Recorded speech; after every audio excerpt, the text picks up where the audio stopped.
Welcome back. Breaking news. We just saw President Obama wrapping up his security summit, the nuclear security summit, with at least 50 nations in Washington, D.C.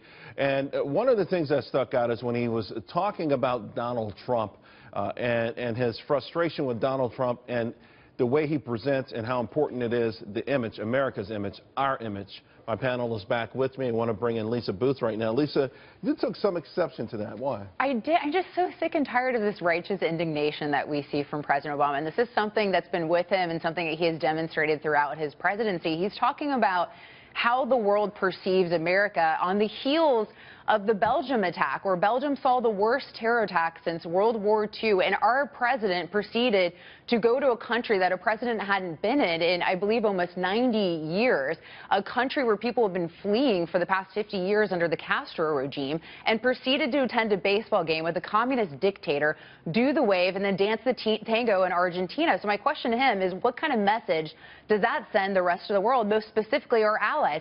Or cutting a deal with Iran, which is essentially giving them $100 billion to continue to fund terrorism around the globe. Yeah, it's so interesting, Carl. He talked about, even though they were following the letter of the agreement, probably the spirit of it, because there were some ballistic missiles going to Hezbollah. I mean, really nonchalant. I really was shocked by this. It's incredible. And the fundamental thing we need to look at here is he criticized Donald Trump's foreign policy knowledge. Look, this is the guy who started a war, essentially, with the Syrian rebels that turned into ISIS. Okay, the Republic of Iran has been at war with us since the 70s. We haven't been at war with them, but they've been at war with us. They have paid for, funded, supplied, anything. Most of the materials that have killed U.S. troops in the war in Iraq. Okay, so this is the guy has absolutely no idea about foreign policy whatsoever. So the fact that he just gave them $150 billion just sets me off. And that's 30 minutes of my life I'll never get back, that speech.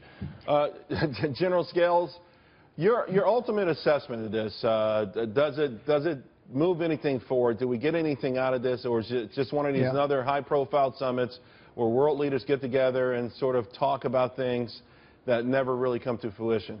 You know what struck me, Charles, is not what the president said, but what the president did not say. You noticed he talked about nuclear materials, and he's mentioned that several times.